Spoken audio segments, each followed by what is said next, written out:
Have you ever wondered why you stick with things that aren't good for you? A job you dislike, a habit you know is holding you back, maybe even a relationship that just doesn't feel right anymore. You know you should change, you know you deserve better, but you just don't. It's a frustrating cycle, isn't it? Well, here is a secret about your brain that might explain everything. Your brain is actually designed to choose what is best for you. It's designed to choose what feels safe, and here's the critical part. Safety doesn't mean happiness. For your brain, safety means familiarity. It's a survival mechanism that's been hardwired into us for thousands of years. Think about our ancestors. Sticking to the familiar path meant avoiding predators. Eating the same familiar berries meant not getting poisoned. The unknown was literally a life-or-death gamble. Today, the stakes aren't usually that high, but the brain's operating system hasn't really changed. It still sees the unknown as a threat. This is why people stay stuck in situations that clearly hurt them. It's not because they enjoy the pain, it's because the pain is familiar. The brain prefers a familiar, predictable pain over an unfamiliar, uncertain path to growth. When something is predictable, your brain can prepare for it. It knows what's coming, even if what's coming is negative. It can brace for impact. Uncertainty, on the other hand, feels incredibly dangerous. Not logically, of course. You can write down a pros and cons list and see that a change is for the better. But psychologically, your brain is sounding an alarm. Change introduces unknown outcomes. What if you fail? What if you're judged?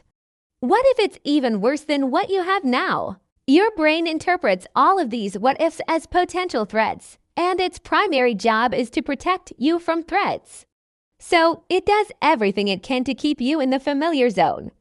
This is why personal growth and any kind of improvement often feels so uncomfortable at first. It's not just a new habit. You're literally challenging your own identity. Think about it. Growth disrupts the very patterns your brain has spent years, maybe even decades, building and reinforcing. These are neural pathways that have been solidified over time. When you try to change, you're asking your brain to tear up the old roads and build new ones. That's a lot of work, so naturally, the mind resists.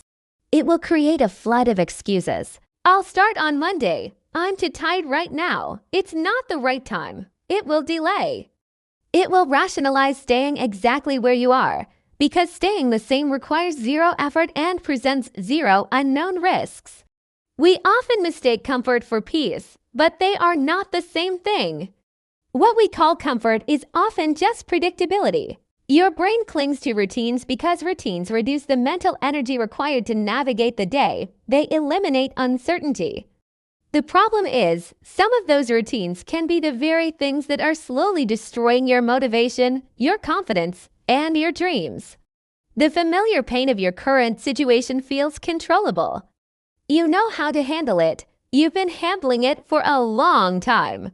The process of growth, however, feels utterly uncontrollable at first. This deep-seated fear of the unknown is also the root cause of self-sabotage.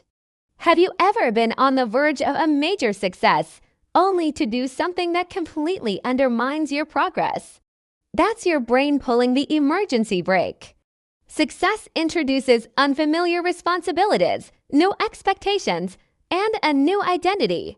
It's a whole new territory. Failure, on the other hand, that feels known. You know what failure feels like. You've been there before. In a strange way, it's a more comfortable place for the brain to be than the uncharted territory of success. But here is the truth that can set you free. That feeling of discomfort is not a signal of danger. It's not a stop sign. It is information. It's a signpost telling you that you are at the edge of your comfort zone.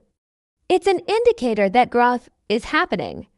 The moment you learn to tolerate that discomfort, to sit with it without immediately running back to what's familiar, something amazing happens. Your brain begins to adapt. It starts to see that this new territory isn't as dangerous as it first thought. When you push through that initial resistance, new patterns begin to form. The old, unhelpful neural pathways start to weaken from disuse, and the new, positive ones get stronger with every repetition. The fear that once held so much power over you begins to lose its authority. Your brain learns that you can handle this. You can handle the uncertainty. You can handle the change.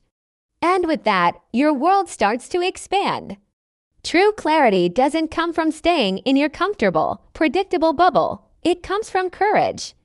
It comes from the willingness to step into the unknown, to face the discomfort, and to keep moving forward anyway.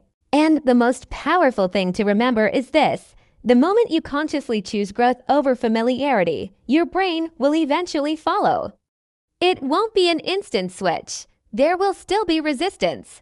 But inevitably, if you persist, your brain will realign itself with your new choices. It will begin to see growth not as a threat, but as the new, exciting, and ultimately safer, familiar state. If this video felt uncomfortably accurate, if it resonated with a part of you that knows you were meant for more than what is familiar, then subscribe. This channel isn't about feeling comfortable. It's about finding clarity. Thanks for watching.